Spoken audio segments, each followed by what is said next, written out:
Сәлем бәріне, қалдарыңыз қалай? Бүгін мен сіздермен арықтау процесінде жүрген қыздарға арналған пайдалы сусындар мен шайлардың түрімен бөлісетін боламын. Егер де сізге қызық болса, ең алдымен менің каналыма тіркеліп, лайк қойып кетуді ұмытпаңыз. Сол кезде сіз тағы да басқа жаңадан түсірілген видеоларды өткізіп алмайсыз. Ал егер де маған деген сұрақтарыңыз болса, комментария бөліміне жаза кетіңіздер, жауабын міндетті түрде аласыздар. Ал видеоны соңына дейін қарайтын болсаңыздар, арасында сіздерге пайдалы лайфхактармен бөлісіп отырамын.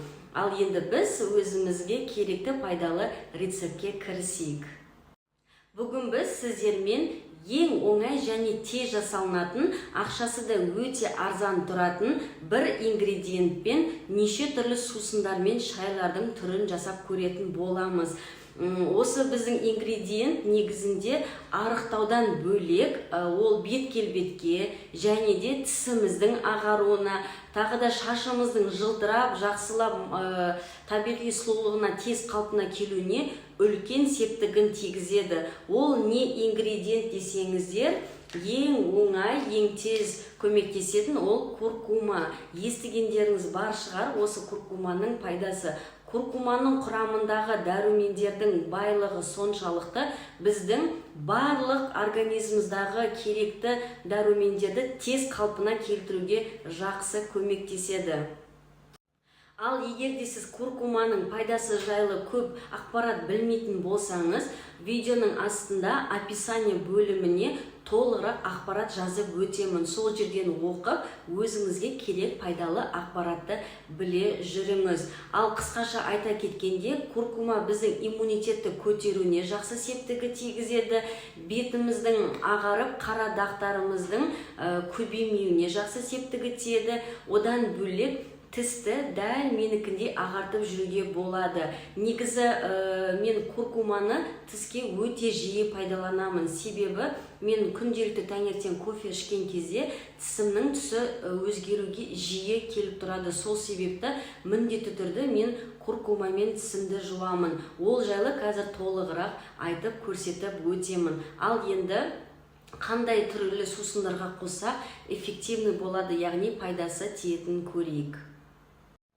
Бүгінгі тақырып біздің диетада отырған қыздар жайлы болғандықтан, диета кезінде қосымша қандай шаймен жаңағы сусындарды ішкен куркуманы қосқан пайдасы бар екенін жайлы айтып өтемін. Өздеріңіз көріп тұрғандай көк шай, айран, қара шай, қарапайым суға қосуға болады. Яғни сіздер күнделікті тұтынып жүрген тамақтарыңызға, суларыңызға, айрандарыңызға қосып ішуге болады.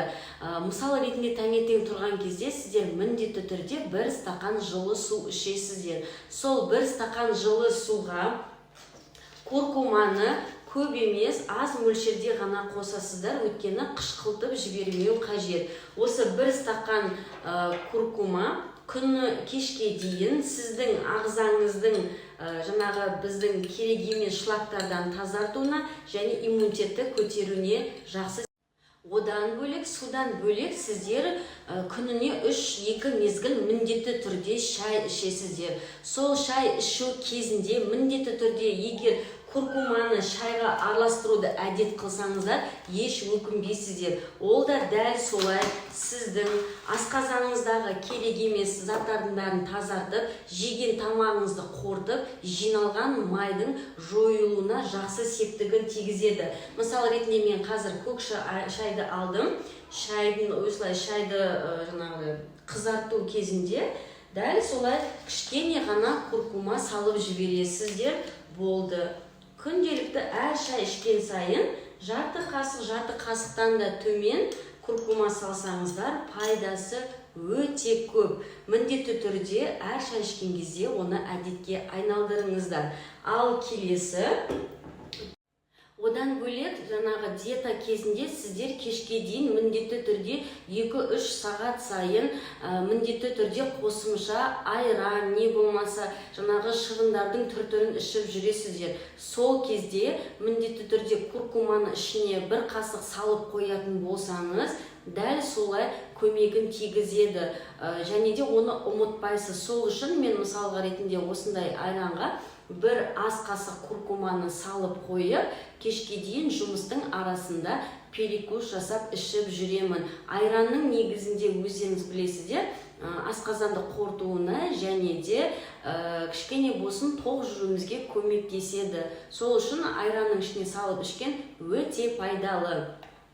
Одан бөлек куркуманы үйдегілер жақсы көрмейді. Оның кішкене қышқылдамы болған үшін әр тамақ жасаған кезде тамақтың арасына салатын болсаңыз, тамаққа салып бүкіл отбасыңызды тамақтандырсаңыздар болады. Яғни сіз куркуманы тамақ пісуге 10-15 минут қалған кезде бір жаңағы шай қасық салып жіберсеңіздер, ол ешқандай дәмінің бұзылуына әсер бермейді, бірақ тамақтың ішіндегі қосымша дәрумен ретінде пайдасы тиетін болады. Яғни куркуманың арқасында сіз бүкіл отбасыңыздың иммунитетін көтеріп жүресіздер.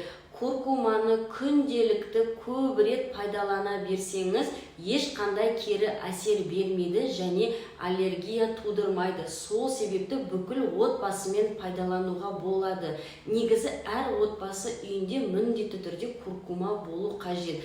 Егер суға салған дәмі кішкене қышқыл ұнамайтын болса, айранға құйып ішіңіз, болмаса тамақтың ішіне құйып міндетті түрде ішіп жүріңіз. Ал егер сіз куркумадан бетіңізге маска жасайтын болсаңыздар, сіздерге білу керек міндетті түрде ақпарат.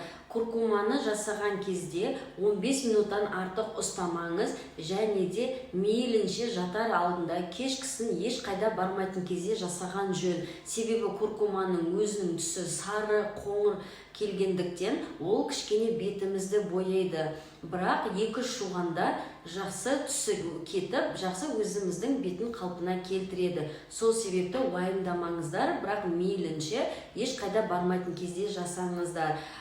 Куркуманың пайдасы өте көп, сол себепті міндетті түрде кемінде 1 қасық куркуманы күнделікті пайдалану қажет және әдетке айналдыру керек. Ал бірге сымбатты және әдемі сау болып жүрейік.